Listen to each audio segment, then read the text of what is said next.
Good evening, good evening, good evening. Welcome, everybody. How are we all tonight? Thursday, the 16th of December, 2021. Not long to go. Welcome to RJH live stream, Thursday, 16th of December, 2021. Going to be a good one tonight. All about Module 2. It's all about the Module 2. So stay tuned. Special guest tonight also will be Mr. Graham Cook. So, it is going to be a good one. So stay tuned. It is all about the Module 2 test and the most common faults. So do stay tuned. Traditional congratulations to everybody that has been letting me know how they've got on up and down the country. Everybody has been letting me know how they've got on up and down the country, which is good. And special well done to Team RJH also, who early mornings in the cold, in the wet, in the dark, and they've done very, very well, getting lots of people through. Good evening to Vuz, and good evening Figol. Good evening to JKD. Liam, got your pin badge. Great stuff. So tonight is all about Module 2. So stay tuned. It's going to be a good one. I should have a special guest, Mr. Graham Cook, joining me. Getting used to the setup now. Got my backdrop sorted out, of which, if anybody's interested, I don't know. But what could I do? I could be on the beach. Yeah. I could be in the office. I could be having the palm trees behind me. Yeah, moving. Look, you see them all moving. Slight breeze. Or I could be back to my bricks. Good evening to Ollie down in Wiltshire, near Oxford, actually. Yeah, good evening, Ollie. Ollie looks after all of our social media and all the social media platforms, looks after the website-ish. So, yeah, nice of you to join us. Yeah, so the new third-party software, yep, so if I get a bit cold, look, I'll go and have a sit on the beach while I'm doing my live stream, so I can vary it accordingly. But I won't get too silly with it all. So let's go back to the one that I wanted. The beach bricks. Yeah, so going to be a good one tonight. It's all about the Module 2. So any of you that have done your CBT and your Module 1, you're getting ready for your Module 2. Tonight is going to be a good one. And the beauty with the live stream is it is stored in the playlist of the live streams. You can play it back. Yeah, you can play it back. So one question before we let Graham, he's not surfaced yet, but before we let Graham in, let's have a look then.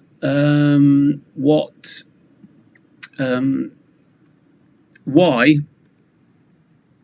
I get you to subscribe.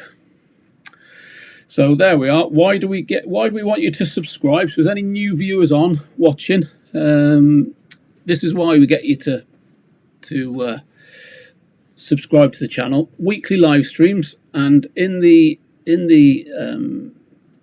portfolio of videos, because we've got about, I think it was 460 videos or something like that. There's quite a few videos. There's demonstrations, so different instructors have been doing some demonstrations. Live footage. There's videos, top tips videos. Tutorials, various tutorials. And, you know, in the live streams, Q&A, question and answers. And, you know, where do you get that? You pay for this. When you go to your bike schools, you pay for the advice that is on this YouTube channel. And it's really humbling when we get people from up and down the country and they're letting us know that the channel has contributed to them achieving their goals. So, you know, one of the two things that we do ask you to do, and that is subscribe to the channel. And then the other one that we do ask you to do is to leave us a Google review. So we do ask you to subscribe, and we do ask you to leave a Google review if you don't mind. And these two things really, really do you know, inspire us to make more videos. Okay, so please, if you're finding the videos and the channel does help, let us know by subscribing to the video channel, and great if you could leave us a Google review. Do mention my name, Robert, because we do have monthly competitions for Google reviews, and as yet I've not to win a monthly competition yet, but I am forever hopeful. Okay, it does. Thank you, Liam. Yes, it does. I know we waffle on about it a lot. We don't like to sort of come on, subscribe, but it really, really, truly does help. But you know, you subscribe because of the you know, what's available to you. Okay, that is why you subscribe, because of what is available to you. So let's take those away.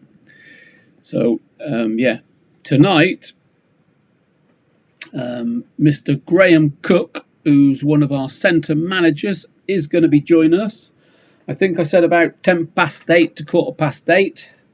He's not normally late, so I'm expecting him to try and connect, and I'm going to be bringing him into the live stream from a distance. So he's not in the same building as me.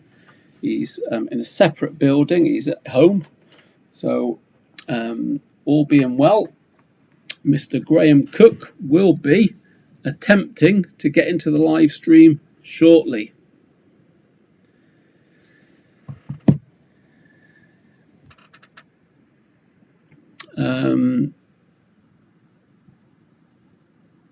Yeah, so thanks for that, Liam. It really does help.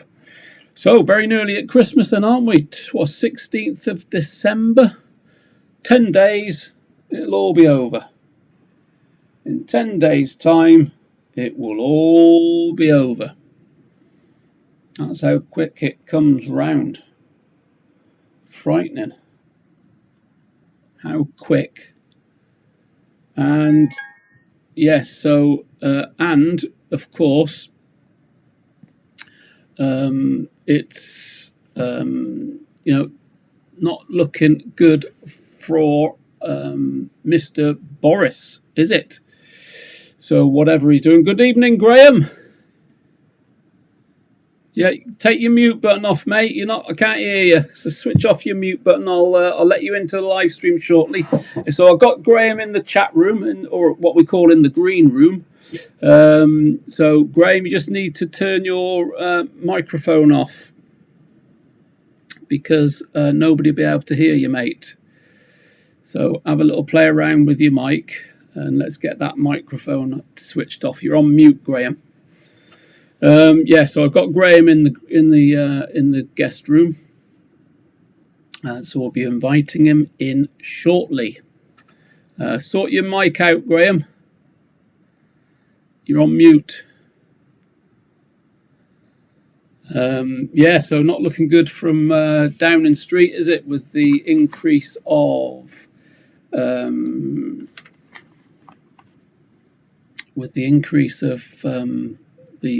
variant. Let's see then. Watching, talking about politics is a ban. Yeah, well, listen, I won't bring it up again. Okay, so let's see if we can get then Mr. Graham Cook in, and let's see if his mute comes. Where's he gone? No, you've gone, Graham. See if he comes back on. He's disappeared. It's all new for Graham. Sophie had no trouble, did she? Here he is, trying again. Right, let's try that, Graham. Here he is. How's that? Ah, there we've got you. Just jiggle your camera around a bit so we can see you there, Graham.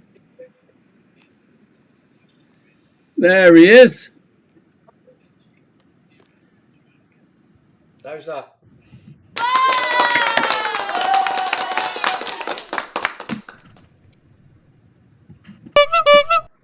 Oh. You like the toy? How are we, Graham? Yeah, I'm pretty good. Jolly good, jolly good. Jolly good, jolly good. So let's see if we can get... We've not quite got you in centre of the screen. I don't know, you just jiggle your camera around a little bit. No, other way. Other way. That's it, about there. How's that? That's better. So welcome to the live stream, Graham. Mr. Graham Cook, the chief, is in the live stream. So what? This is how it's going. This is the way forward. So Sophie was on last week and the week before, and now Mr. Graham Cook is on the live stream tonight. So welcome, Graham. And tonight is all about Module 2. Yeah. Module 2. So it'll be interesting, Graham, for a slightly different take on it, or yeah, within the same framework, but a different voice and a different approach. But yeah, you've listened to the Module 2s before, so I'll go through the whole spadaddle. But if you were to summarise a Module 2 test for anybody that's watching, we've got, what, 11 people on at the moment. If you sort of summarise a Module 2, how would you summarise it? Right then, so quite honest with you, 40 minutes on the road, and just treat that examiner as a sat-nav. You ride for yourself. Keep on riding. Yeah. I mean, it's really as simple as that, isn't it? But it's not as simple as that. Because over the years, we have different things that work for different people and so on. But it's what I've got in front of me is the sort of traditional DL19 DL25 MCA motorcycle sheet. So I suppose what we can do is go through all that, and then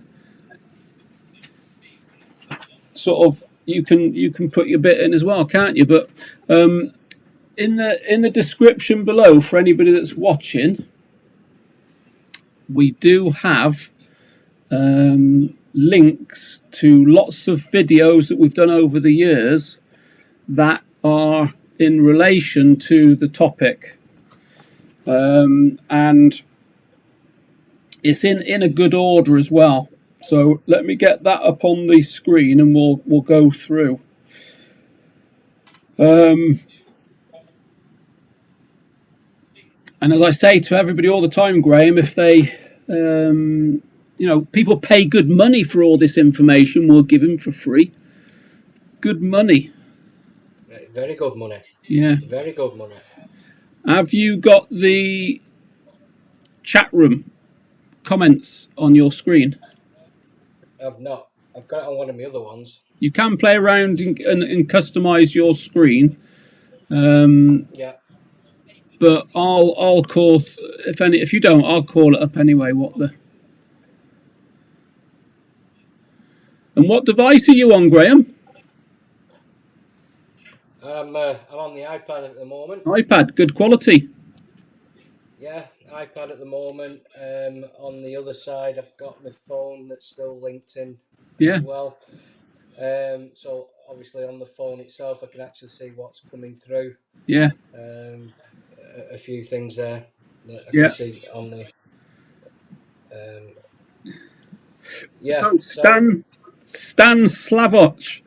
Hi Rob, great channel and very helpful information and tips. What are the most common, major and dangerous faults on the Module 2 test? So, Stan, Okay. you need to watch, don't you? We're going to go He through. certainly does. We're going to go through the whole Module 2 tonight, and hopefully it'll give you a better idea of what you're looking for. Yeah? Okay, are you happy with that then, G? Yeah, you carry on. Yeah, we're doing well here. So let's get that chat room too hot to handle. That's what we want. If you watching anybody, do like the video and subscribe to the channel. But we're going to go through. So I think the first thing we need to think about is the report itself, which we're going to be going through in the order. And the first thing, I suppose, is what you need to be wearing for your test. So, and get it. An instructor raised it with us this morning. How long do RJH instructor? He's got 2 people for test. How long does he wait for a late pupil? Well, you don't wait, because you've got to get to the test centre, and if you're not at the test centre in time, you could lose a test fee. So the pressure is on us instructors. If you're late arriving at the training centre, then be prepared to lose your fee, isn't it? Well, it is, yeah, because quite honest with you, you're putting us under pressure. Any traffic that we get on there, we can actually be late. I think we've got around about 3 minutes after the time. Yeah. And it's not a lot. It's not fair. Not a lot if you get. It's not fair for other pupils. No. So number 1 tip, I suppose, is be prepared. So get to your training centre on time, and get to the training centre with the correct documentation. So you need everything you took to your Module 1, including your Module 1. Everything you took to your Module 1, including your Module 1 certificate. And any part of that, you're going to struggle. And also wearing the right gear, isn't it? Like the Module 1 test, you've got to be suitably dressed. Otherwise, you're going to have a problem. Yeah, because quite honest with you, we at RJH, we do check everything before we leave, and if we're not happy with it, then we try and solve it before leaving. Yeah. Document-wise, they've got to have it there. And I would actually recommend, if you're sort of leaving at a certain time, you should be there 15 minutes before then. Absolutely. And then at least your instructor then can actually check all your documents, make sure they're all in place, and also you've got the correct gear on ready for going over to test centre. Yeah. I think it's see it time and time again as well when you get pupils passing. When you get there on time, they can go to the toilet, they can get comfortable, they can ask a few little questions or whatever, and it's you get there late, you get there stressed, and it's it has a detriment to the result because you're not focused, are you? I've just put your volume up a bit, Graham. I don't know whether you can do anything your end, but I've just put. Mine's just gone up now. Right, see how that goes. Yeah, see how it goes. Yeah. So all the videos including, well, to start with, it in the description below, what to wear on your motorbike test. So that's a good one. And also a description about the report itself. Just got a comment here from Mr. Postman. Rob, you're very calm and composed. I bet you are a very rated instructor. Will you be interested in social media collaboration? Yeah, so can't, yeah, calm, yeah, rated, 20 years experience in the Northwest. Social media collaboration. Oliver was watching a little bit before. So Oliver H, if you're still watching, can you give a message to hello, Mr. Postman, and see, we have, Oliver looks after all the social media, Mr. Postman. I look after the YouTube channel. Oliver looks after all the social media. So any ideas, go through to him, and then we can have a look. If we can do something, we will. Yeah, get to your training centre on time. We as a school take all the documents, get your bikes and everything ready. Our job is to get you to test on time, so you can do your bit by getting to us on time. Present you for tests, don't we? Which can be what we use 8 centres, Graham, and the furthest could be an hour and a half away. So it's good warming up, getting in the zone, isn't it? Yeah. And what you will find here at RJH, we give plenty of time to get to test, but that doesn't mean to say that you've got to be late. We are on a schedule, and you know, we've got to get pupils to test. I mean, the pupil that might be slightly late might be the second test, but it's the first test that we're more interested in, getting both of you there to test. Yeah. Yeah. Yeah, JKD. Yeah, I mean, listen, we've got the 3 schools in the Northwest. We're going to have 4 shortly, hopefully, and we use 8 different test centres. The benefit of that is that we don't train people to pass a route. We have a good relationship with the various examiners all over the Northwest, not just one. And because we use the 8 different test centres, we conduct most days 10 tests. Most days in the Northwest, we will do 10 tests. So, you know, our lessons are 3 hours, which incorporate the tests, and that works well for us. Figure 15-minute ride to test centres. It depends on where your test is, the locations. That's it. It all depends. I think, don't we use 8 test centres over the 3 sites at the moment? Yeah. We do, yeah. Quite honest with you, our nearest one would be 40 minutes away. Yeah. Atherton would be, wouldn't it? Atherton would be 40 minutes away. Various traffic conditions, though. Yeah. Yeah. All depends, doesn't it? Okay. So we get you to the test on time, and we get your documents and everything out ready, and your examiner just checks all your documents, gets you to sign a declaration, and on your module 2 kits you out with his radio. Different test centres have different rules. There's no consistency. You might need your face mask on. You might need to provide your own radio earpiece. You might need to provide a pen, but your instructors will know that. And then the examiner just briefs you, doesn't he, Graham? He briefs you what he's expecting of you. Yeah. Quite honest with you, our instructors, we always make sure that all documents are produced to the examiner. So there's no need to worry about losing them on the way up. You know, they all go in our top box, in a folder, and we just present them there. But again, we do get on well with every examiner, as you said, in the Northwest. Yep, we do. And that helps you as riders individually. So we present your documents checked, signatures thing. The brief is just something quite simple. Follow the road ahead unless traffic signs tell you otherwise.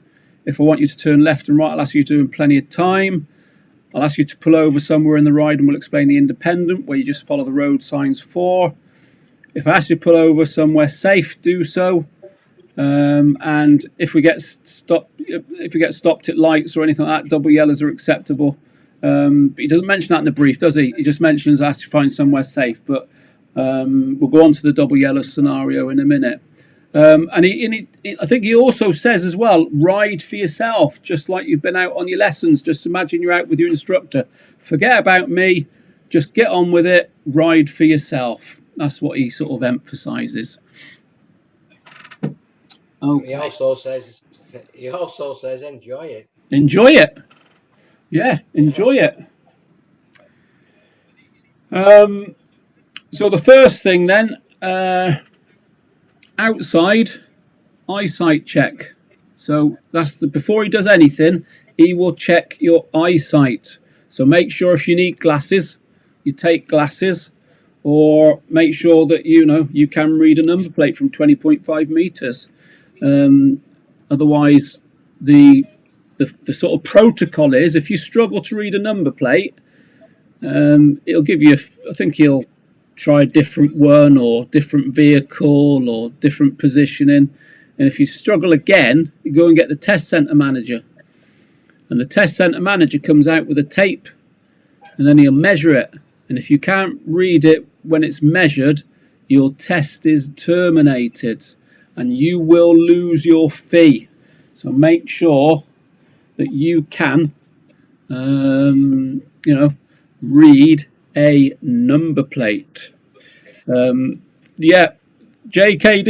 Module 1 can be easy. Module 2 can be easy. Depends on the individual. A car driver finds Module 2 easier. A non-car driver will find Module 1 easier. But everybody... If you ask one of our examiners that we use, he will say Mod 1 is easier than Mod 2. Yeah. And the reason being is due not just down to weather, but the cones do not move. Yeah. And it's true. It is true. Cones do not move. Cones don't move. Cars do. Vehicles do.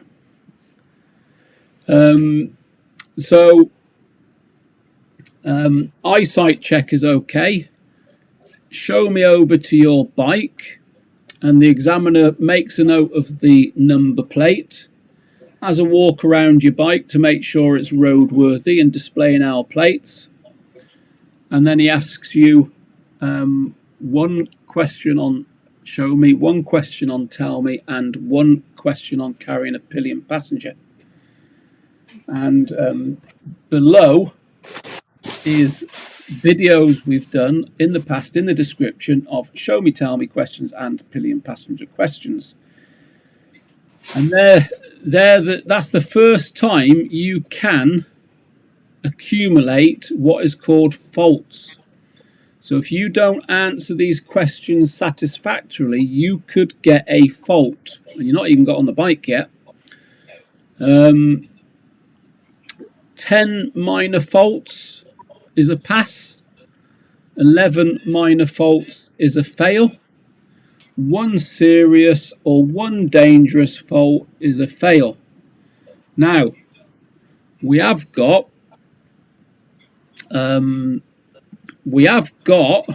some, I'm just trying to think, Graham. We've got a little naughty boys corner, haven't we? Back in Eccles. And if somebody comes back from test and they've passed with 10, isn't it? 10 faults, yeah. What do we do? It's not good. We don't. What do we do with them? We don't congratulate them. We stick them, don't we, in the corner. And what if they come back with no faults, Graham, on Mod 1 and 2? No, don't go there. Hey? Cold. Cold. It's just a little in-house laugh we have, is that if a pupil comes back after passing Module 1 and Module 2, Graham gets his green mankini out, but everybody gets a minor fault, don't they, Graham, on their mod 2 or mod 1? But yeah, so yeah, you wanna get the question and study the video below. Show me, tell me, carrying a pillion passenger. You shouldn't be getting faults on questions, and they try and help you out if you get a bit tongue-tied. Yeah, they're quite good. They're quite good, and they're not. It's not rocket science. It's certainly easy. Like, show me how you check the horns working. I mean, if you can't do that, there's a problem, isn't there? Yeah. But you know, the questions are so simple. What they want really is, obviously, they've got to do that on your Mod 2 test, just to make sure that you know what you're talking about. But the thing is, mainly, they want to see you riding. And but I have actually seen a few faults where they've got a 1 fault for checking to see if the front brake's working. Now, this is an interesting one. They hold the front brake, push the bike, doesn't move, but they're checking if the fork seals are leaking. So, you know, even that little bit there, you just need to let the bike move forward, try the front brake. Yeah. So simple. It is simple. I've got a video. The next one in the list in the description below is the first 5 minutes and the last 5 minutes of your test, because the first 5 minutes you tend to be very nervous, and the last 5 minutes of the test you switch off. So, and it's little tips in there as how you can prevent that by making sure you have breakfast, or if your afternoon test, make sure you have some lunch. Make sure you've got plenty of fluids, because if you're dehydrated, then your brain's starved. You're going to be a bit. But yeah, the questions I've had people show me how your show me how your brake lights work, and I've had somebody applying the front brake and putting their hand over the headlight, thinking that the headlight's going, and that's so simple, something like that. So just relax and enjoy it. Figgle, you've been watching Back to the Future too much. Flux capacitor. So do the questions, get on your bike. The examiner's going to be on a bike or in a car, mainly on a bike, but then it'll be away you go. Remember, you are on test. You are on tests. Yep. JKD, that's one of 4 questions on carrying a pillion passenger.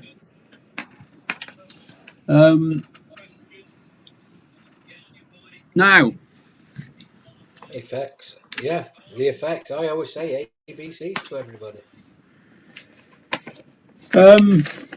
The first thing I've got a video on is moving off on your test, because you know you've got to carry on doing what you've done on module 1: mirrors, shoulders, control position, all of this sort of stuff when you're moving away. But it's not uncommon that you get out of the car park on a module on a module 2 test. You get onto the main road, and within a few seconds, he's asking you to pull over.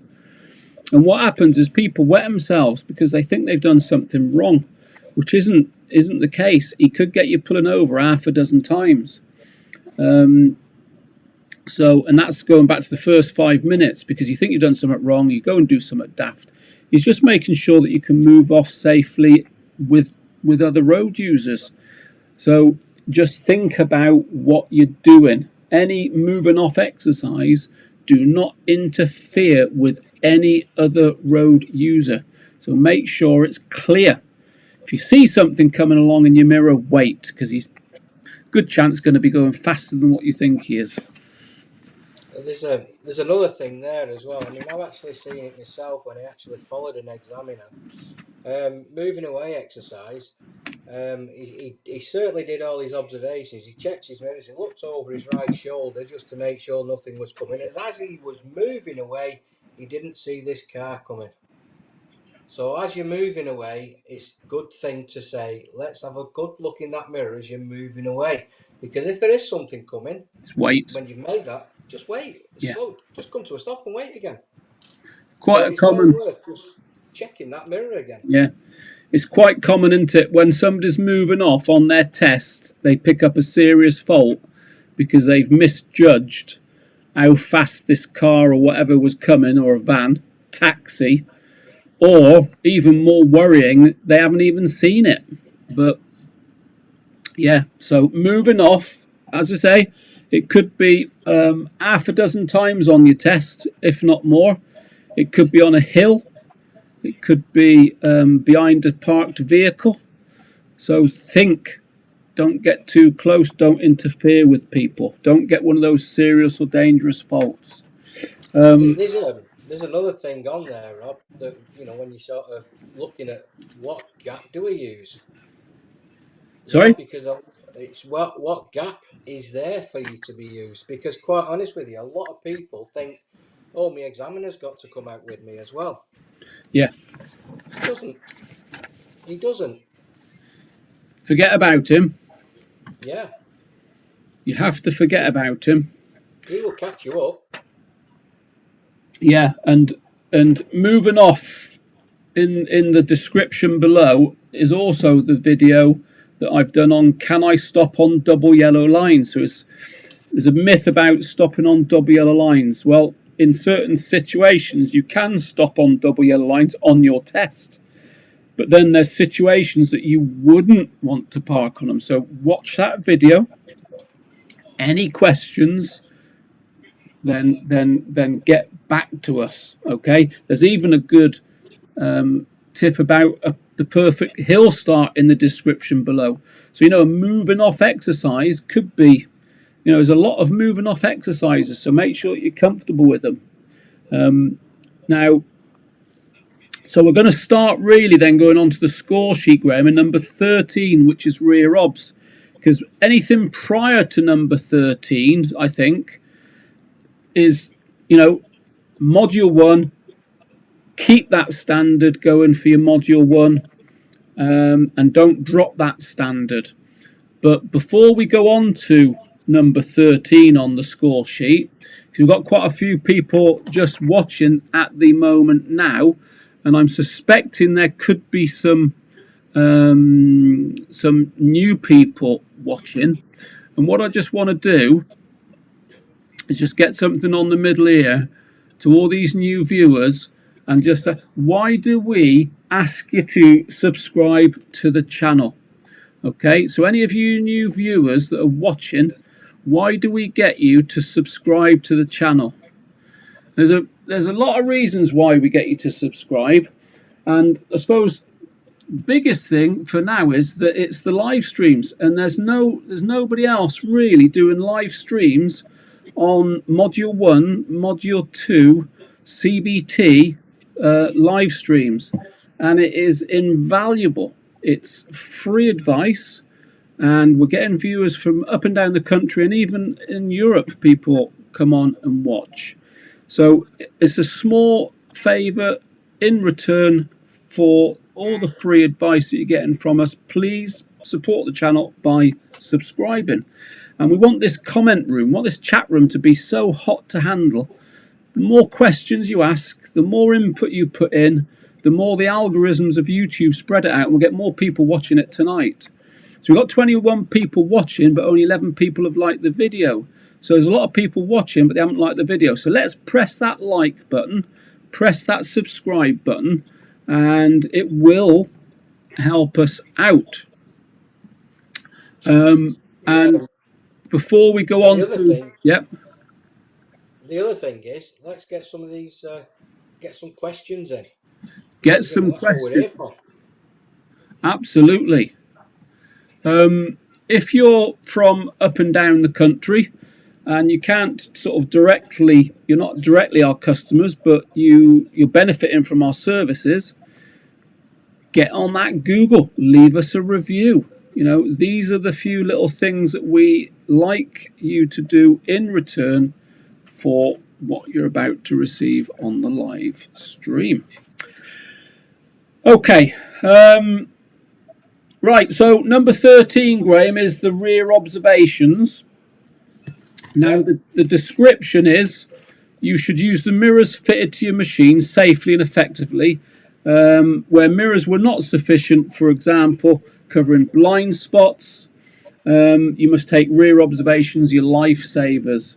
And you should check carefully before signalling, changing direction or changing speed. OSM PSL. So how would you sort of, because you do pretty much the same as me, when we've got somebody on a module 2 lesson, how do you sort of go through all that with them?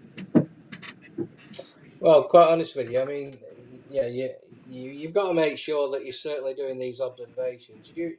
You change one bit of the positioning, so you could be, if people are familiar with position 2, for instance, which is your centre of your lane or your command position, yeah, if you move that position, I would certainly look whichever direction you are going, make sure you know what is there, even just a quick lifesaver. What is at the side of you? Because mirrors sometimes aren't good enough. Yeah, It is what is at the side of you. yeah, Every time you move, even if you're moving back into that, even back from position 3 to position 2, with that left lifesaver. So every time you are moving that position, you should be checking over your shoulder, certainly checking your mirrors regular. What's behind you? You know, anything could be behind you. yeah. You can't just change around, can you? No. But again, you know, these, if you don't do these lifesavers, especially on your mod 2, it could well become a serious fault, especially if you're sort of turning from a major to a minor road. Yeah, if you don't do that right lifesaver, especially turning right, you're going to get a serious fault. So when you're We don't want turning silver right, tongues. that's one, isn't it? What about your roundabout as well, and exiting roundabouts? Yeah, exiting your roundabouts. I mean, it depends what you're doing, quite Yeah, honest with you. If you're yeah, going round to your right, then you certainly need that left lifesaver. What's at the side of you? yeah. Again, changing lanes even on the roundabout. Again, on the roundabout, you don't want to change lanes without doing these observations. No. Otherwise, you're going to get faulted. Yeah, So, in other words, don't be straight lining it. Just follow it round in the correct lane. If you're in the wrong lane, go wrong. yeah. Go the wrong way. Simple. Yeah, Go the wrong way. Don't try to put yourself right. Go the wrong way. And yeah, they can't fault you with that. yeah.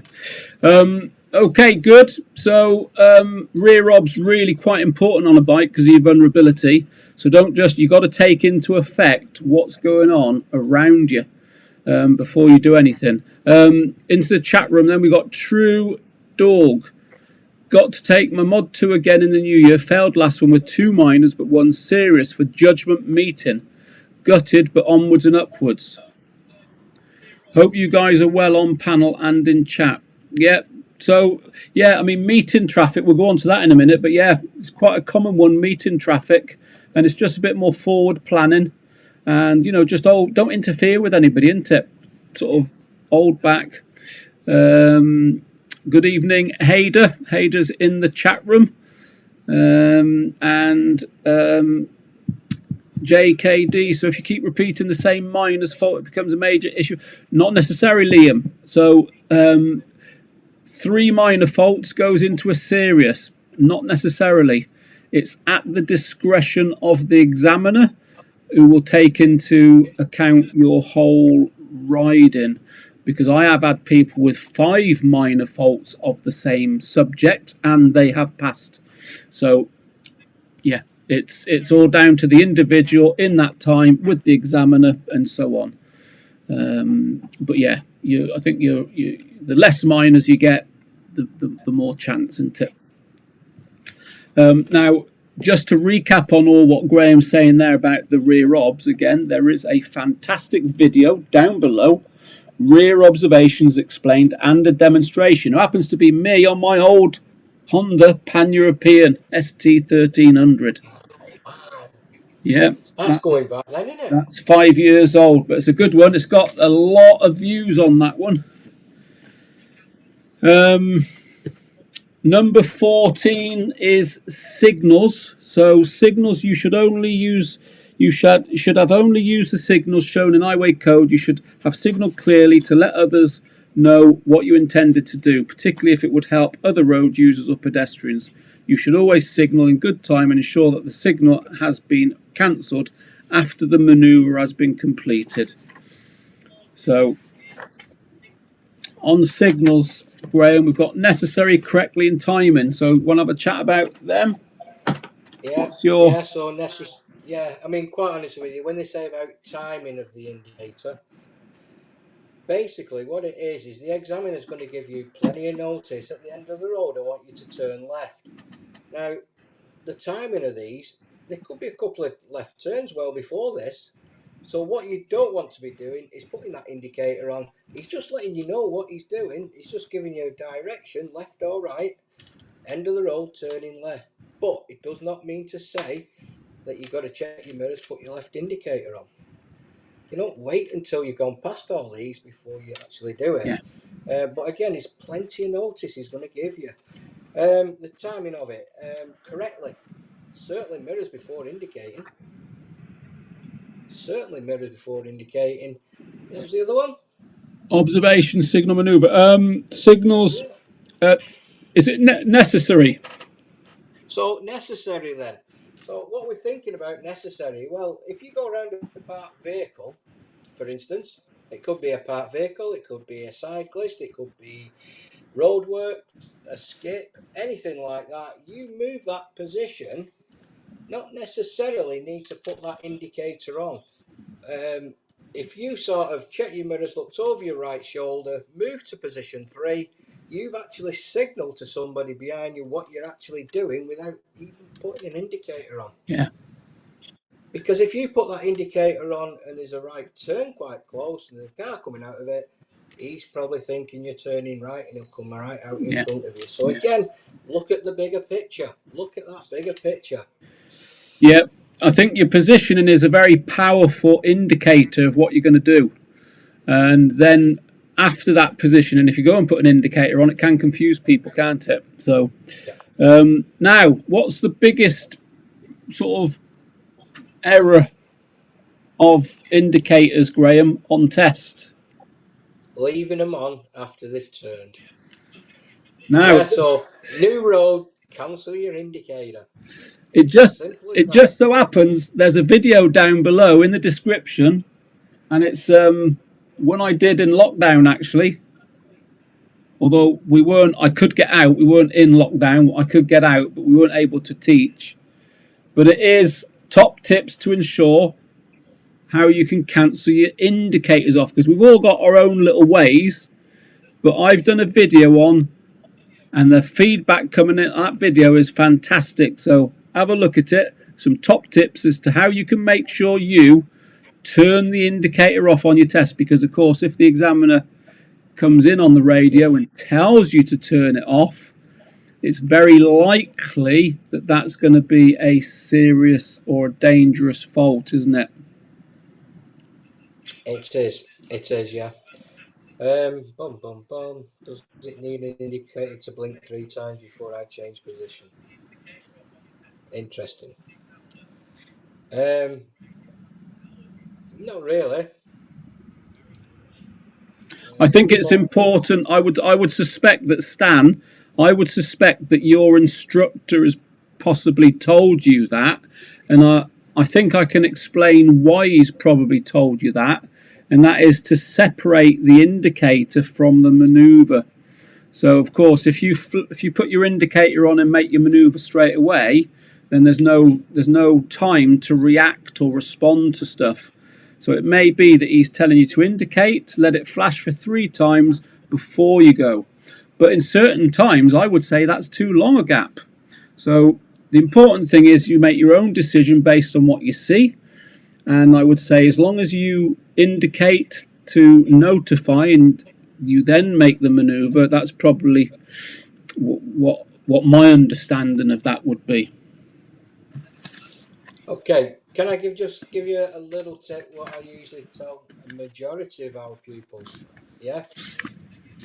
This indicator business, if I said to you that, you know, you get certain people that's on the road doing Mod 2 training and they're leaving their indicator on. Right, okay, so they're not self-cancelling, not like a car. And it's majority of the car drivers that are doing this. Now, I always say, with that thumb, just keep pressing that button. Cancel the indicator. Just keep it there and keep pressing it. Yeah. Because that's what your thumb can do. Yep. Yep, definitely. Instead of just turning the indicator on, just keep pressing it, whether it's on or off. It doesn't matter. No. It's just a case of just keep pressing it, and that is a cracking tip, and it does work. Yeah. Yep, it does. Good. Okay.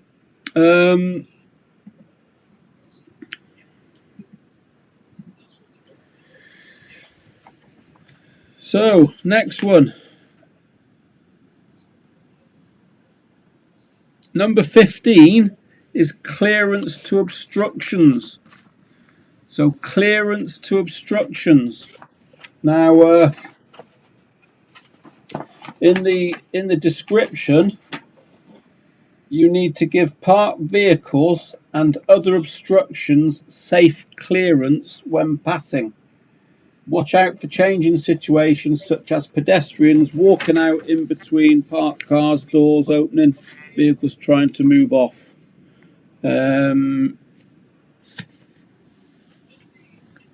Be prepared to slow down and stop if needed.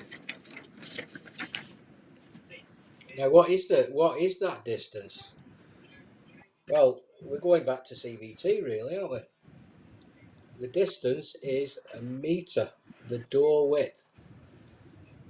Now, I saw another sign probably a couple of years ago, might have been 12 months, 2 years ago, where there was a sign there for cyclists was 1.5 meters.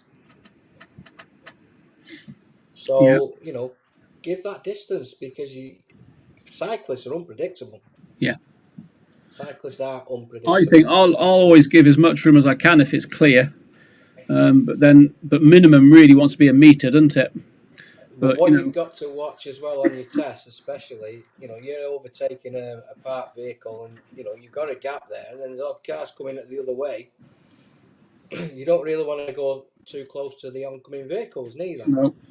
So basically, let's get it down the middle somewhere. Yep. As long as that gap's clear, it's fine. Yep. Good. And meeting it. So yeah, it's all about anticipating, isn't it? And narrow the gap, slower the speed. That's what I always do. Narrow the gap, slower the speed. Consider stopping. Number 16 then.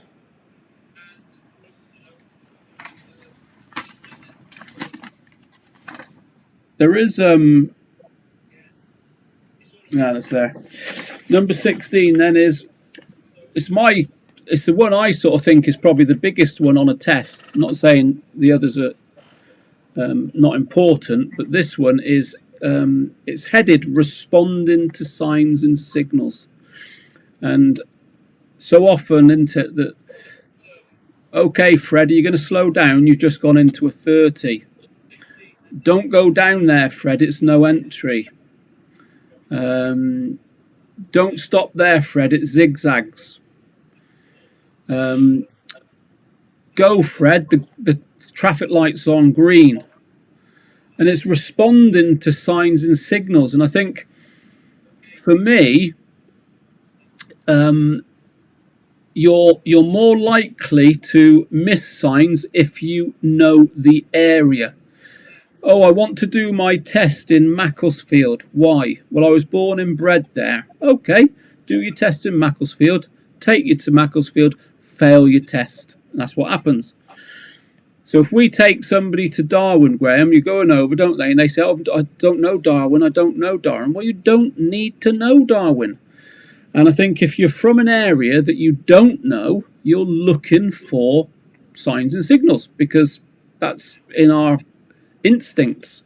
So, and I suppose also it's a bit of knowledge of the highway codes, isn't it? Because how many people sit on a flashing amber light on a Pelican crossing because they don't know that they can go? How many sit on a green light and they're waiting Green for an light. arrow? And how many people don't go into a bus lane because I can't? First question we'll say to somebody that comes from the countryside into the city, what are you going to do with bus lanes? Not go in them. Why? You're not allowed in them. Why aren't you allowed in them? Well, you can't go in them. Well, who says? Why don't you read the sign? And the sign will tell you whether you can go in them or not, and what time you can go in them or not. The other one they come out with a statement is, I'm not going to go in the bus lane, I've already had a ticket. Yeah. Well, you shouldn't have been in them. Yeah. So for me, that responding to signs and signals is a really, really important one, because if you're not seeing the signs, then you cannot respond to the sign. And most test routes are going to have a variety of signs, aren't they? Because that's what you're being observed on, responding to information. So for me, I think that is a very, very big one. So I mean, when you say signs and signals, I mean, signs, it could be anything. It could even be a sign on the road. It doesn't have to be a sign that's on the side of the road. It could be actually painted on the road as well. In yeah, other words, arrows, change of speed limits, 20 road mile an markings. hour, Yeah, you know, anything like that. It could be on the road. yeah, yeah. Yeah, good. Okay, so we're on about halfway through. Let's have a little look in that chat room. It's gone a bit quiet in that chat room. Have they all gone to sleep? Are they bored or what? Let's have some questions, ladies and gents. We've got 22 people watching, 20 people have liked, so that's better, isn't it? That's a little bit better.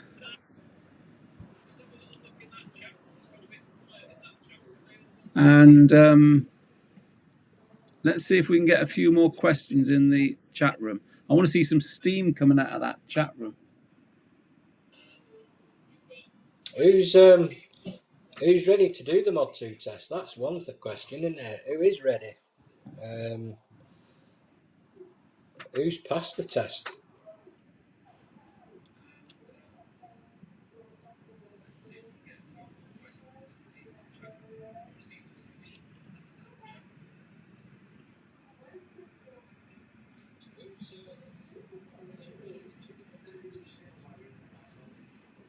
That's a nice one from JKD. Yeah. So Yeah, nice JKD listening. is Liam. Liam's down in Stoke-on-Trent, and he's passed his bike test, but he left us a Google review on all 3 sites. And he's a fan. He's on every week, and he contributes because he gets, because as I say to everybody, whenever they're on, everybody's got experience that everybody wants. So, and they help out. So, yeah, there's one there. DJ G Lockett, thanks for fantastic DJ. Are you a new viewer? Because I've not seen that name before. Whereabouts are you? And you've passed your test. And there's Sarah Barrow. She's one of ours, isn't she? No, Sarah Barrow. She's I'll tell you a good app. It's the DVSA 2021 app. You'll have to pay for it. It's probably £5-10, but it's well worth it. The DVSA 2021 app. Yeah, and that's for your theory. Go on it. If you and you can actually look at your history on it as well. Anything that you get wrong, they'll actually put you right on it. So yeah, it's a good app for your theory. Can you do that on your phone? You can. Yeah, it's just an app on your phone. Take it with you. You can have as many goals as you want. But again, don't overdo it. That's one thing. Just don't overdo it. And just go and enjoy it. It's the straightforward questions, the multiple choice as well. So yeah, great stuff. Great stuff. Robbie, doing your module 1 next week. Fantastic. Good luck. Look back on the playlist of live streams. Lots of last week's was a module 1. In the descriptions below on the module 1 are all the exercises, including a test. Graham did a video at Blackburn, going around the whole circuit. So have a look at all those. Any questions? But we've done the module 1 talk through exactly the same as what we're doing tonight with the module 2. So have a look at those. Any questions? Get back. Fuzz, do you know, guys, any black spot in Bredbury? I not saw any video on a channel from this test centre. We haven't as yet. We might do next year because we're going to be using Bredbury a bit more. We have a good pass rate in Bredbury. I think the only hotspot, really. You see, we talk about hotspots. Every time we go take somebody to a Mod 2 test, we've got various hotspots and we try to go through the hotspots with them. And I think the Bredbury one main hotspot is the actual Stockport Roundabout with virtual, there's about 4 lanes on there. It's terrible. Can I tell you, again, every time I get on that roundabout, especially coming back from Bredbury going over towards Long, you know, the third or fourth, I'm always in the wrong lane. Always. well, I've stopped doing that. I've started to come out of the test centre, traffic lights turn left and come back through and come through down Hyde Road. Is that Towards what you Wellview. do? Yeah, maybe That's I'll what I've try that. started to do. Yeah. Liam, past beginning of November, 50 years old. Good man. I think you were watching our videos then. But yeah, Liam, excuse me, contributes every week. Hello, Mr. Postman. Graham looks familiar. I'm from Burslem. Are you from Burslem, Graham? Nope. Where is Burslem anyway? Where is Stoke-on-Trent. Burslem? Stoke-on-Trent. You know, I was You might born in pass it. Burslem, don't you? Who? That rocker that died recently. Big heavy rocker. Black Sabbath, was it, or one of them? Yeah. What was his name? Can't remember. But I'm up in the northwest. I'm not in Stoke. Mr. Postman, tell you might have delivered his post. What was his name? That rocker that died from Burslem.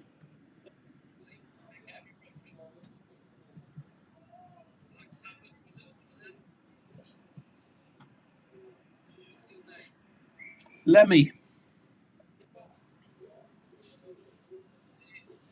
You remember Lemmy? Motorhead. Let me just have a look at that, Stan. Would I pick up a minor fault in emergency braking without checking mirrors? Yes, with checking your mirrors, you'll yeah, if you check your mirrors, you'll pick up a fault because you don't check your mirrors, do you, when you stop in an emergency? You do it afterwards. Robbie Williams. DJ Lockett, I have a question about pulling up and stopping. Are you allowed to put your foot on the pavement if you stop close to the curb? Yes, you are. As long as your wheels are not on the curb, just your foot, that's fine. He's in Luton, so Luton, get that subscribe button pressed. DG Lockett. Sarah, think it's called Theory Test Moto Nug. Sarah, motorcycle theory test, green logo with white. That's a deviator. Rob, yes, you can, Rob. The hazard perception was really handy. Best up I tried. Yeah, I mean, a lot of people struggle with this hazard perception, but that DVSA video app actually tells you how to go through these and what to do. Because sometimes if they're clicking too much or clicking too soon, then they're not getting the result. Yeah. So they do. It does help you. Graham, yeah. Sarah Barrow is a fan, but not local to us. So videos have helped her with the confidence and whatnot. And she loves the lives. She's won a quiz. I can remember sending her a lanyard she won and a boblat. So what have we got to say? How can Sarah pay us back, Graham? Right, okay, Sarah. If you're enjoying this live stream tonight, my name's Graham. I'd love you to do all these Google reviews with me because I am the Google review champ. Yeah, people don't understand this, but I've got the trophy to prove it. And if you do want to subscribe, please do so. You already have done, but your Google review can go on to my Manchester. That's where I am based, Manchester, but it can go on Northwich and it can go on RJH Wigan. I'm not too worried which one you put it on, or all three of them. And Graham is your man that they need that Google review. They really. We are trying, quite honest with you, when you look at the Manchester Google reviews, Rob, we're nearly on 1,000. You are 970, is We're it? at 970. So all these people that's on tonight, just review us. How do you like the live stream?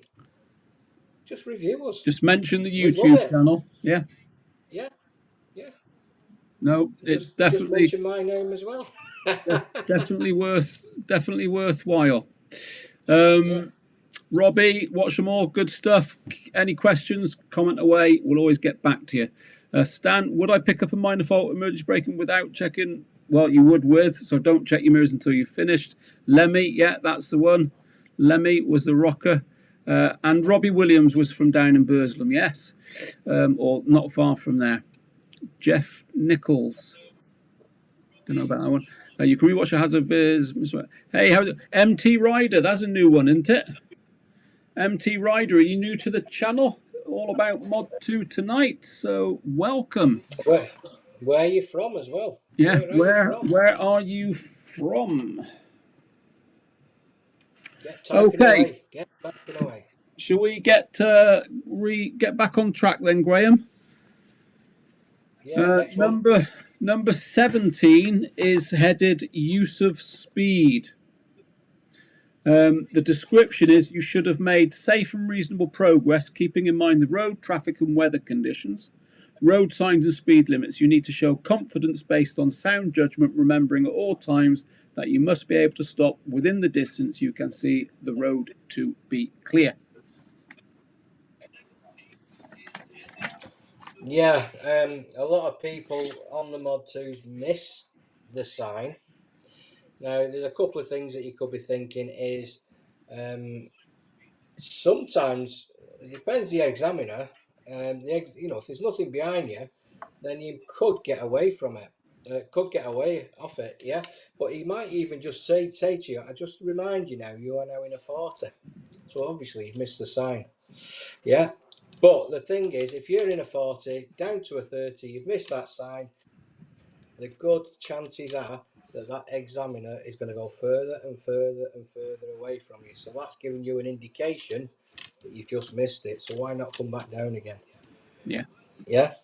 So if you're checking your mirrors quite regular, now every 10, 15 seconds, I would say, then you will probably find that the examiner is sort of coming away, and you need to start slowing it down. You'll get away with it. More than likely we'll get away with it. But if you carry on going on and on and on, you've not checked your mirrors, then the good chances are your serious fault will come in there.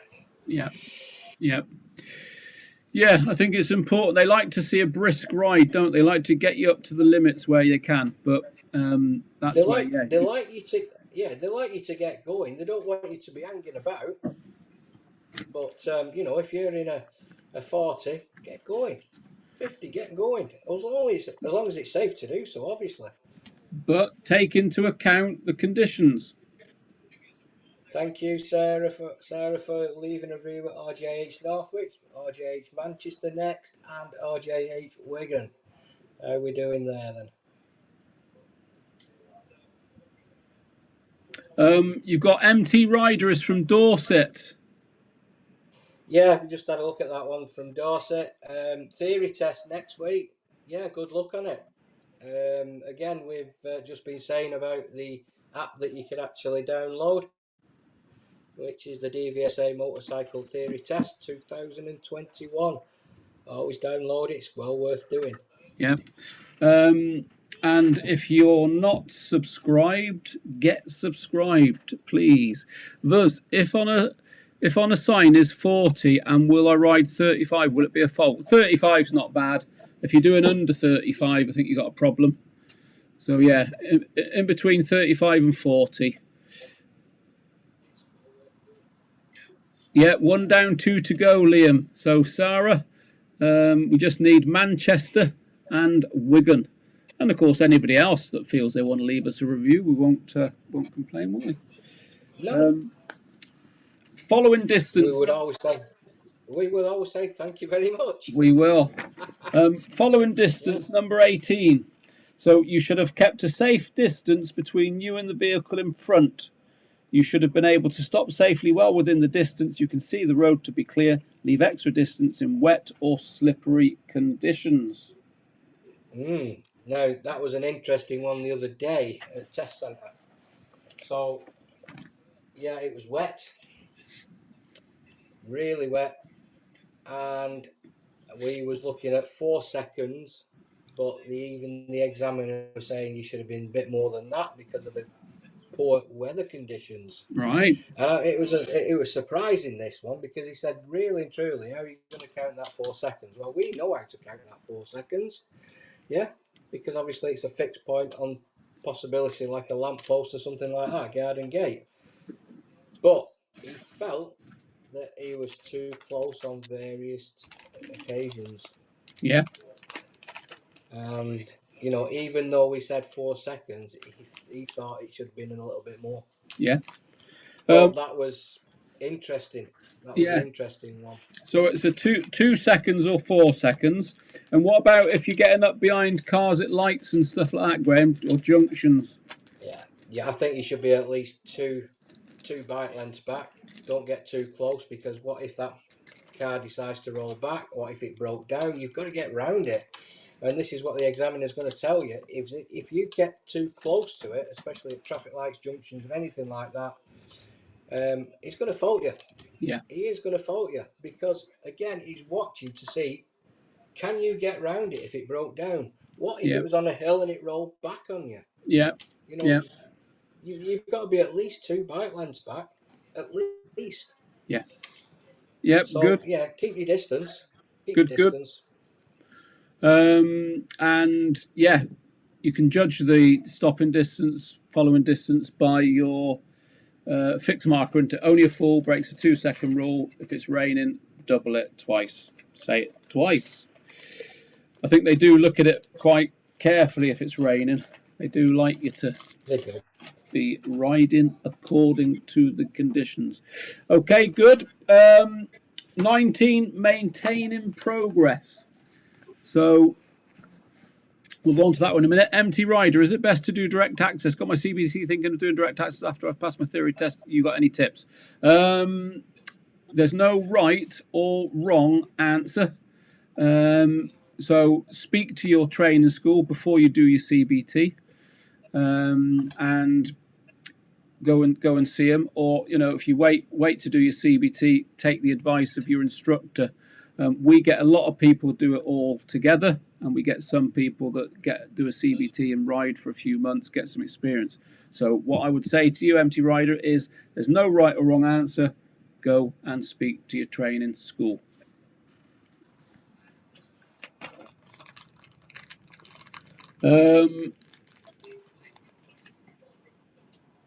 Maintaining progress then. You need to show that you can ride at a realistic speed appropriate to road and traffic conditions. You should approach all hazards at a safe, controlled speed without being too cautious or affecting other road users. You should have always been ready to move away from junctions as soon as it's safe and correct to do so. Riding too slowly can create dangers for yourself and others.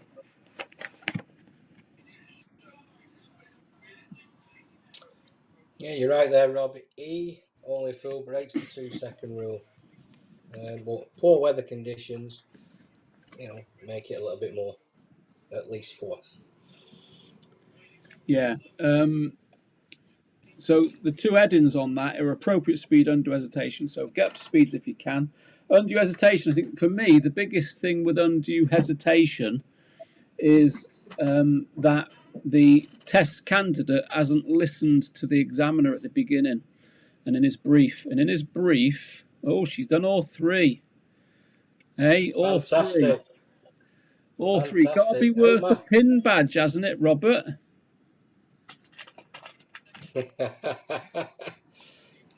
Worth it. Can't see it there. So I would say that the biggest thing is that then undue hesitation, a rider gets to junctions, gets to roundabouts, and they're waiting for a gap that they can go so the examiner can follow them, whereas they want to just do it for themselves. So if you for me, the more you can hear the examiner say, pull over, find somewhere safe, pull over, find somewhere safe, pull over, the better. Yeah, the better. So that's Yeah, my quite take. honest with. I mean, even on your test, you get at least 4 moving away exercises. At least 4. Yeah. But if he does pull you over 5 or 6 times, what Rob says there is it's probably killing time more than anything. You know, that test route, it goes on a test route. There's not much traffic there. Good chances are it's going to pull you over more. Yeah. Just to, it's not that you've done anything wrong. It's just that it's probably killing a little bit of time. Yep. Okay, good. So, Gazette Music, have you covered major roundabouts? We've not yet, but also we will be in a minute, shortly actually. But there are in the description below videos of junctions and roundabouts. So, and riding the junctions and roundabouts. So videos of them. So have a look at that, and all your answers would be answered. So Liam was lucky enough to do CBT and was okay to do a 3-day direct access course. Yep, but your instructor will advise. Good tips. Rob, do you mind me asking if either of you had an accident over the years? Not recently. No, not recently. Yeah, so tend to be pretty steady, but never say never, eh? But yeah, never say never. Okay, so next one, Graham, number 20 is junctions including roundabouts. Ah, Mr. Dave Yeah. Smith. Good evening, Dave. Evening, Dave. Yeah, Dave Smith from down in Berkshire. Yeah, so there is MT Rider, the Gazette Music. Below there is how to use roundabouts, how to use mini roundabouts, and how to approach T-junctions using OSM PSL. So have a look at those videos. But junctions and roundabouts need to see that you are applying the OSM PSL procedure. And if you're not, you're going to have problems. That's the system that we've all been taught from day one. Observation, signal maneuver, position, speed, and look. Number 21, Graham, is judgment. Can I just go on to that? Come back on that major roundabouts. Yeah. Yeah. Now, even if you're on your test or not even on your test, don't be taking any risks if you're in the wrong lane. In the wrong lane, because yeah. there's good chances are, if you've not looked, if there's somebody there on your left or on your right, you've got a problem. And this is where it's more forward planning, but getting these observations in is a major number one for me. The number of people that could actually fail on a roundabout as well, on a Mod 2, because when you look at some of the roundabouts, I mean, look at that one in Darwin, for instance. How they've painted them lines is just ridiculous to me. But, you know, you go back to the Atherton, the Checkerbent roundabout, it is a spiral. So you don't have to change lanes. Once you're in that particular lane, it is a spiral. And, you know, it's just about lane discipline on the major roundabouts. Yeah. There's one close to Eccles as well, Manchester, where we are. That's a spiral as well, but people don't realise it. Yeah. But once you've been on it a few times, I think it's fine. But you know, you just got to watch it for roundabouts. If you are in the wrong lane, just go wrong on it. Don't try and change it en route. Correct. Don't try to correct it. Just do, yeah. Okay, next one. Sorry. The question that's come up here is just cover on this now, and it was from Giuseppe Music again. Not sure it's been covered. What things could you get away with minor faults? Well, basically, a fault, I would say a fault is the same fault could be a minor, could be a serious, or could be a dangerous. So, where it fits in with there. So, as an example, a minor fault is something that causes inconvenience to other road users. The crucial thing is that although it's definitely a mistake, the fault is not something that is likely to cause an accident. Okay? So, and then you've got your serious and your dangerouses, which obviously could be resulting in an accident. So, and on your module 2, you can accumulate 10 minor faults and 11 is a fail. 10 is a pass, 11 a fail. You know, if you're with us, Giuseppe, and you know you listen back to this live stream at the beginning, if you come back to us after passing with 10 faults, we've got a naughty corner, and it has been known people go in that naughty corner and we don't see them for 2 weeks because there's nothing to be proud of. 10 faults, great, it's a pass, but boy, you're playing it close to the wind, aren't you? I think if you go through that minor faults and serious faults, especially on a roundabout, if there's nothing behind the examiner and nothing on the roundabout, and you made that mistake of going into another lane without doing that lifesaver, it could well become a minor fault. I think where it becomes serious fault is if there's a vehicle there that you are actually is having to brake or something like that, and that's where it becomes a serious fault. So again, it depends how busy that roundabout is. Yep. Yep. And certainly on the major roundabouts, Yep. anyway. Yep. Good. Okay. 21, judgment, overtaking, filtering, meeting, crossing. Okay, so filtering then.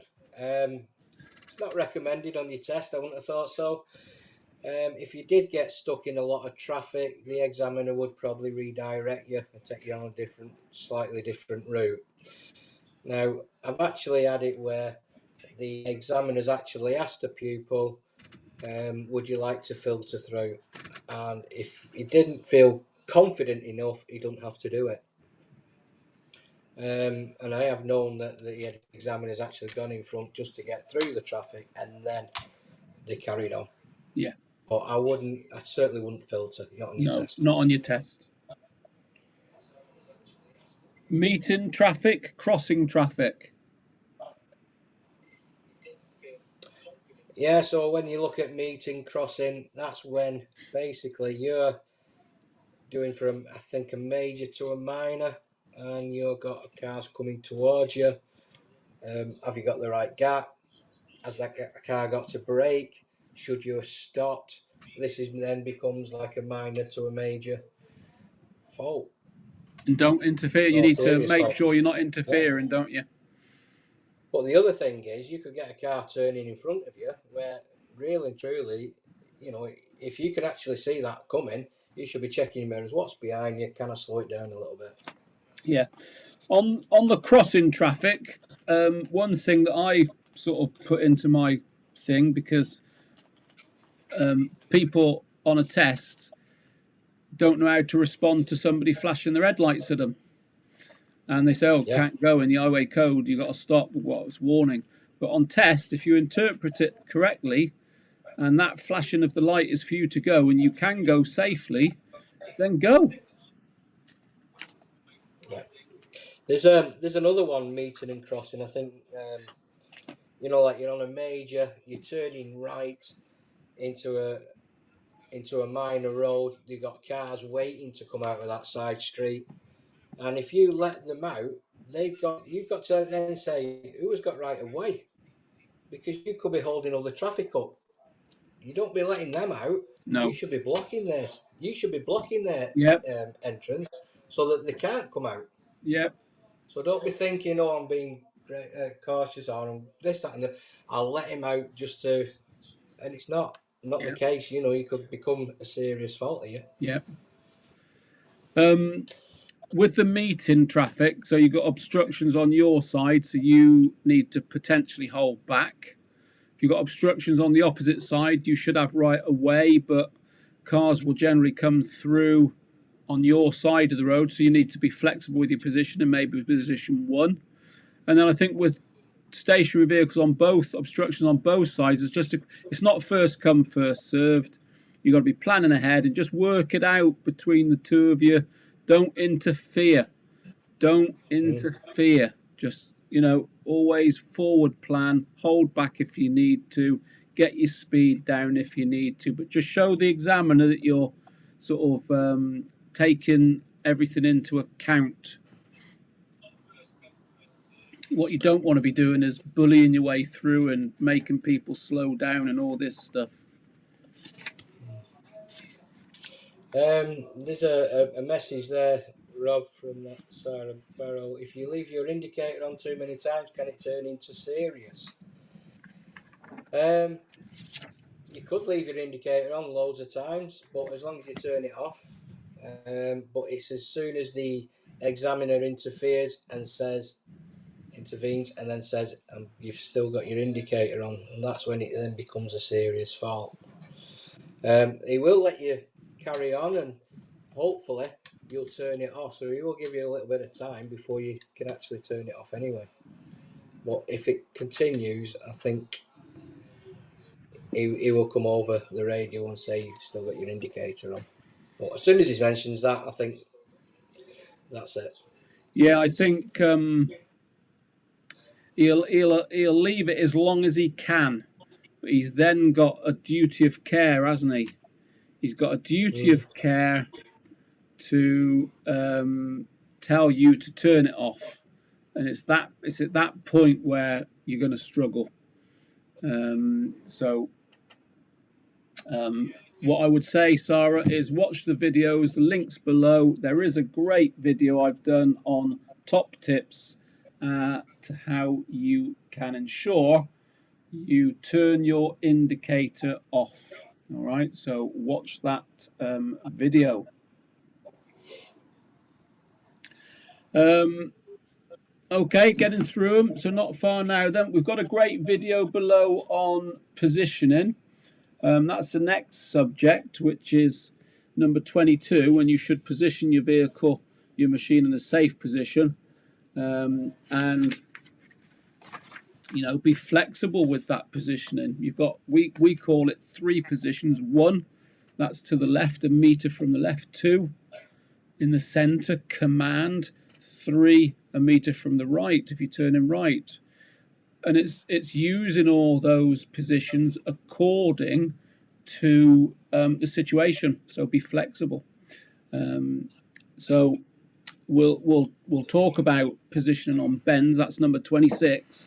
But yeah, generally be flexible. Empty rider. What's the best thing to do if you've got a car tailgating you and you're on test? Is it best to find somewhere safe to pull over?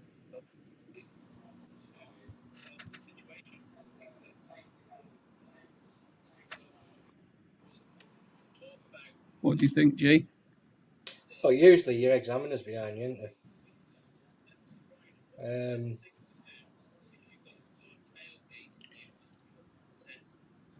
Yeah, I mean, I think you've got to think what's the safest thing to do. Yeah. I mean, if you're keeping to that speed limit, then you're not doing anything wrong. No. But if you feel you're being intimidated by it or anything like that, Pull over put somewhere a left safe. indicator on and pull over safely. Yeah. Simple.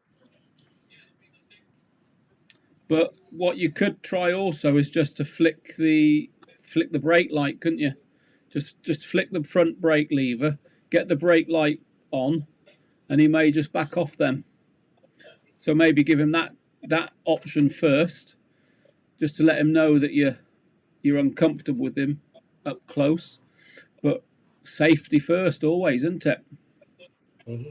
Your examiner would spot it if he was up your backside. But I don't think there'd be an issue just pulling over safely. Left indicator on, lifesaver, just pull over. Yeah. And your examiner will be knowing why you've done it as well. Yeah. They are human, aren't they? Yeah.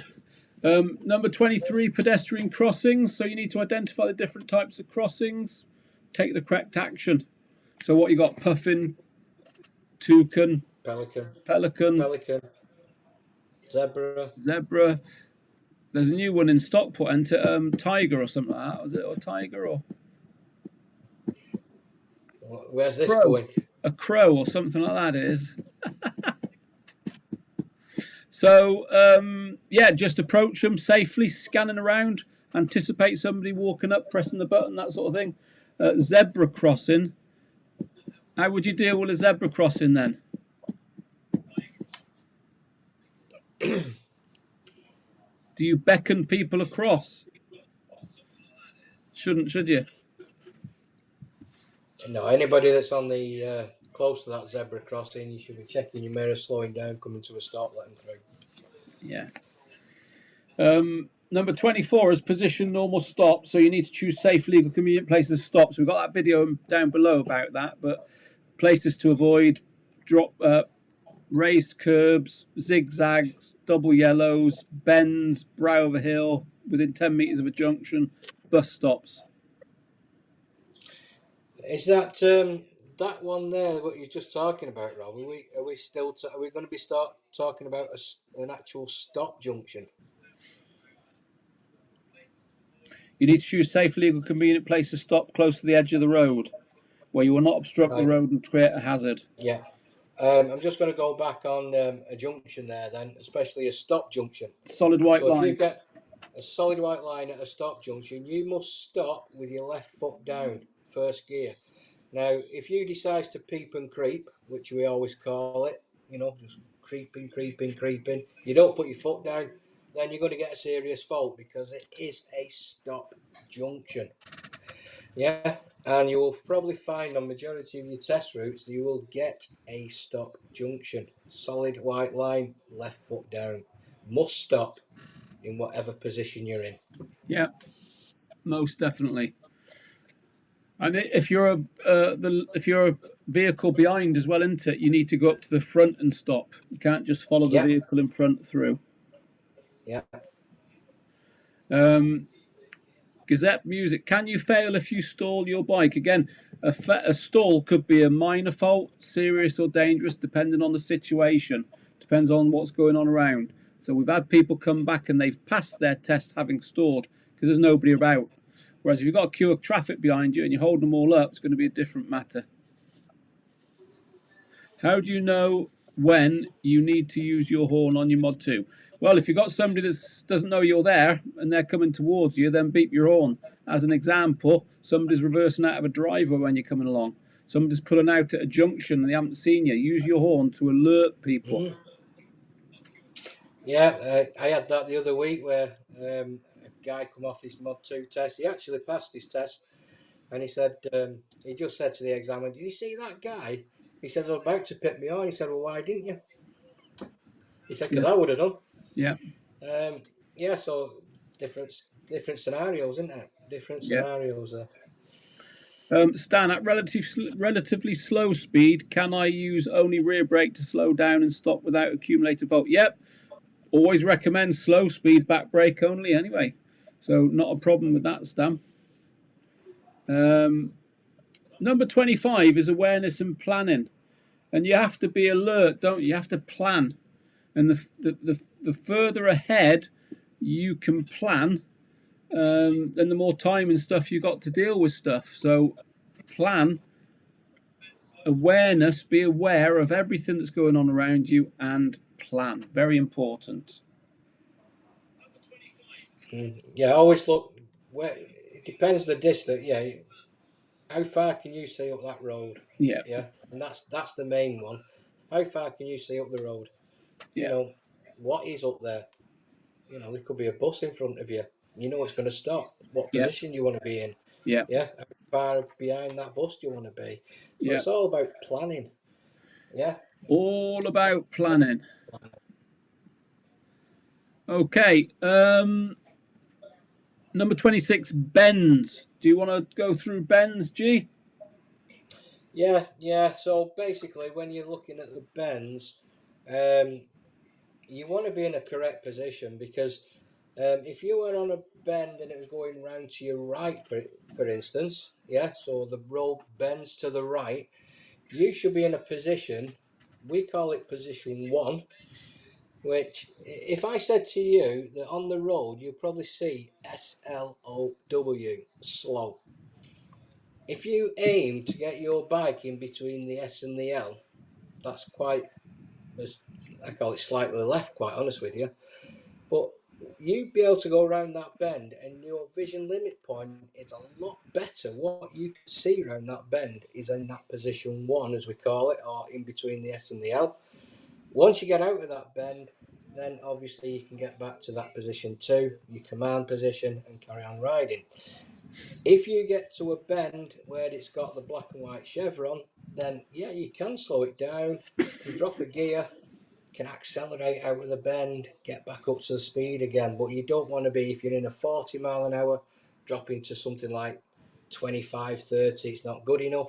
You know, even if you just sort of dropped it by 5 mile an hour, you could actually drop a gear as well. Because you've dropped that gear, you've got fantastic acceleration to get back up to your speed.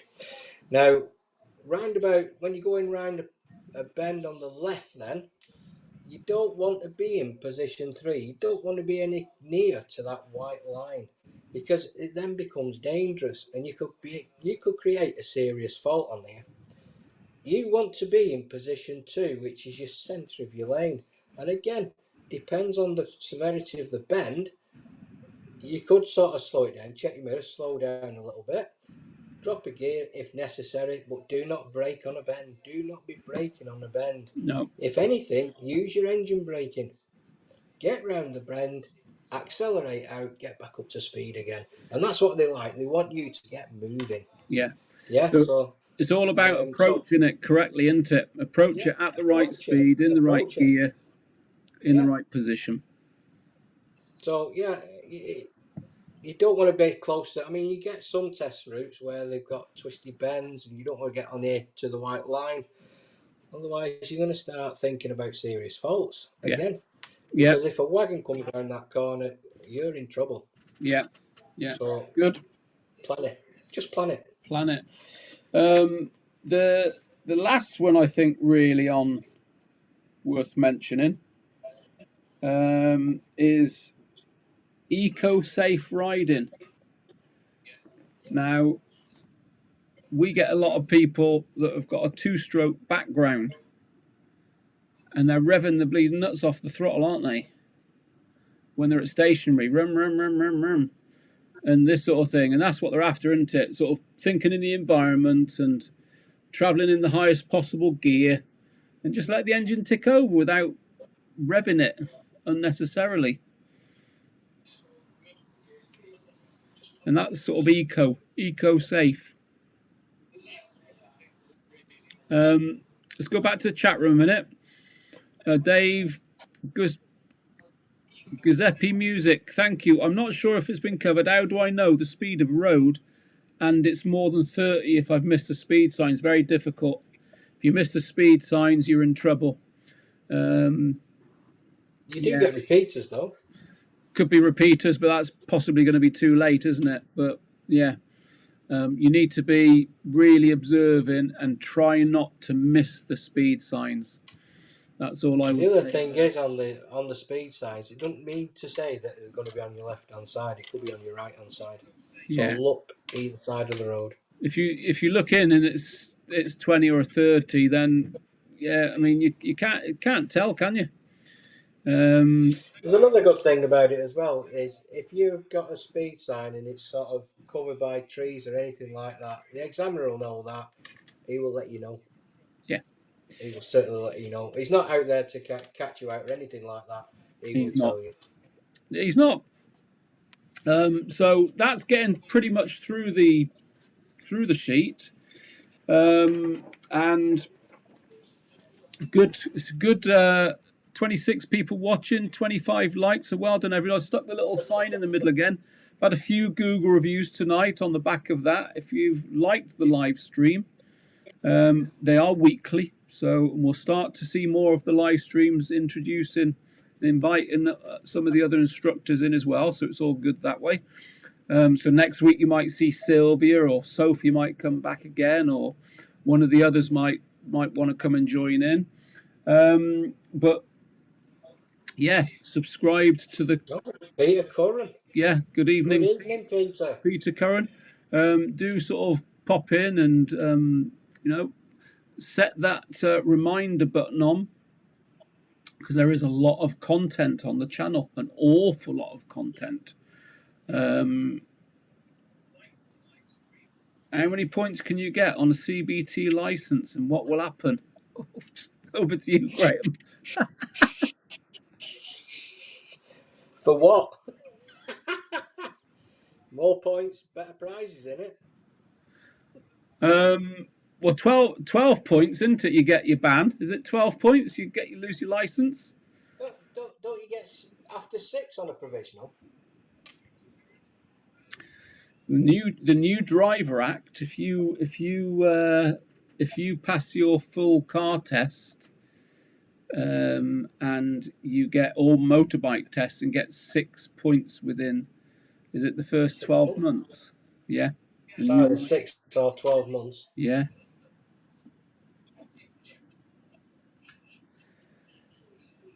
So thank you. I thought the examiner wouldn't mention anything in regards of speed. Well, he might. Yeah, an examiner could tell you to speed up if he's not happy, and the examiner could tell you to slow down if he's not happy. Yes, and unfortunately, if he does come in and say that, then you have got a problem. Okay, you have got a problem. He will. He won't want that at all. Pete, what the points make prizes, Peter? Are we allowed to trail brake, for example, a cute road if a kid runs out on you in the middle of a corner? Well, a kid runs out of you in the middle of a corner, so you should be at a speed that you can stop in the distance you can see to be clear. So you should be at that speed. But, you need to safely either come to a stop, or you need to safely avoid that hazard, don't you? So how you do that, I would think, is irrelevant as long as you are safe and in control.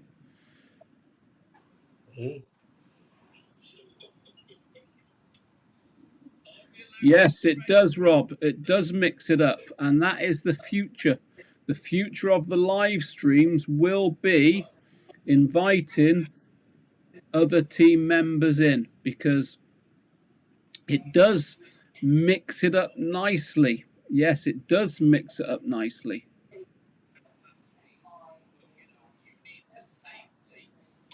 I think as well, if you got just pass your bike test and the license does get revoked, I think you're on an extended test next time. I think you're on a double test, mod 2 test. Double one.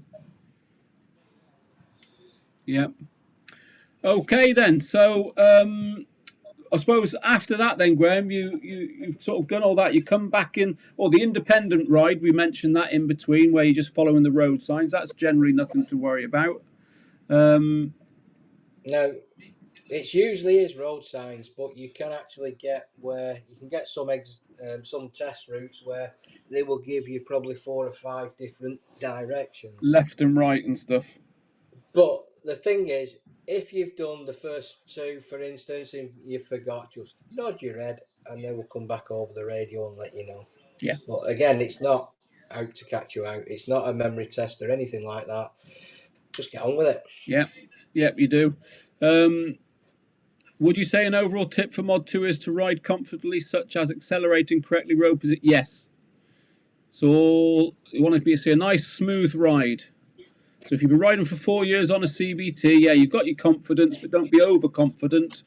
But get some lessons in. Tidy your riding up, because you can have a few bad habits. So Make sure you get your observations in as well, yeah, because that's what they're looking at. yeah. Oh, Lucy.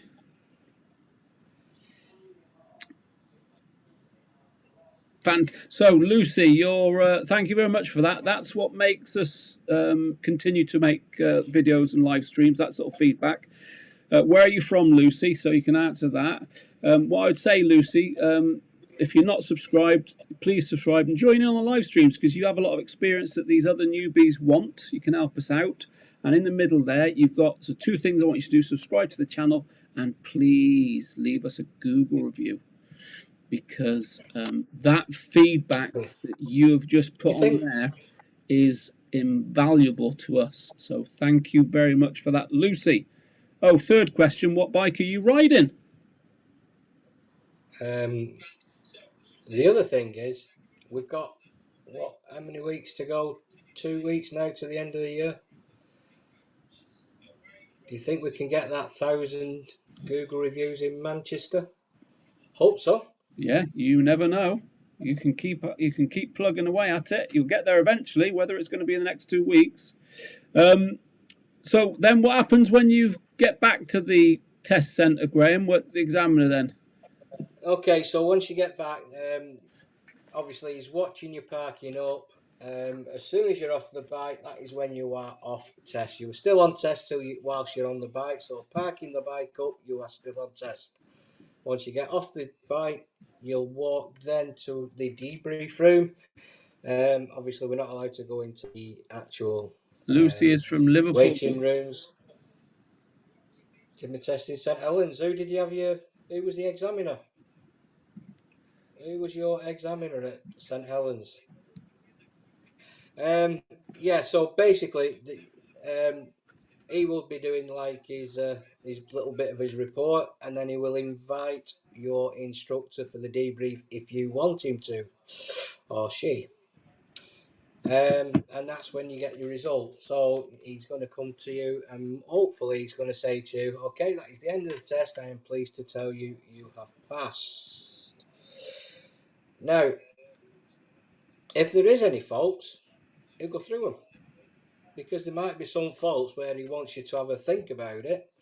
It could be something that, what you've been doing on this particular test, and he'll go through all the results. Your result comes through on an email, and it comes through within minutes. Yeah. Within minutes. So that result comes through within minutes. So yeah.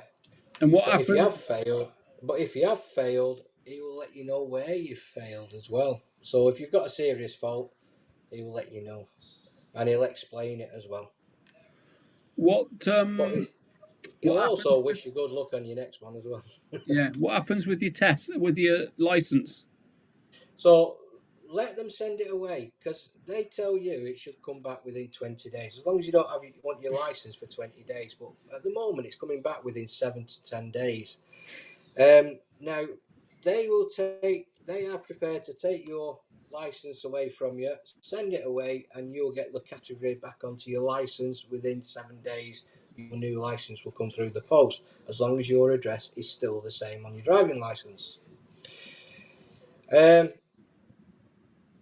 Now, if you don't send it away, let them send it away, and you take it away, even with your certificate, your pass certificate, and you don't send it away for 2 years, then it's up to you to send it away. But if you don't send it away 2 years or above, you will end up doing your test all over again.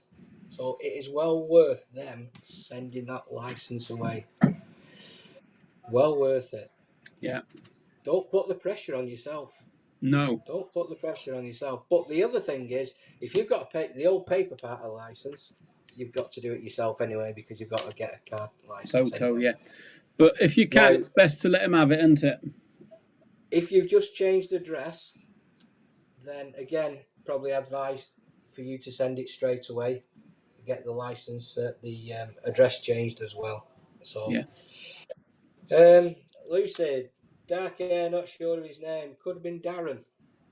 Did he have glasses on? So, yeah. It'll be Darren examining that. up there. Yeah, it will be Darren. It will be Darren.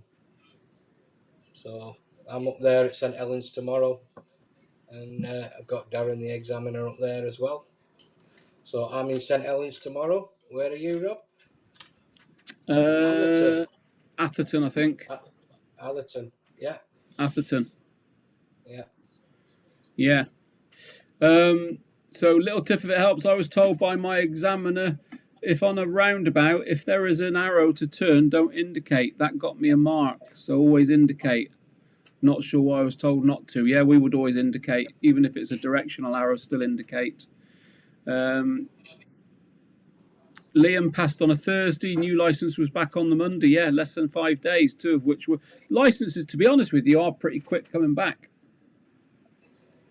Do we all know where the licenses go when that examiner gets them? Bet they don't. Say again. Eh? Say again. When the examiner takes your license off you, where does that go? Yeah, I know. Straight in the shredder. Don't go back 5 minutes later saying I need it for my holiday. It was Darren, Lucy. So I look forward to getting those Google reviews off you, Lucy. Yeah, my name's Robert. And my name's Graham. And Graham, yeah.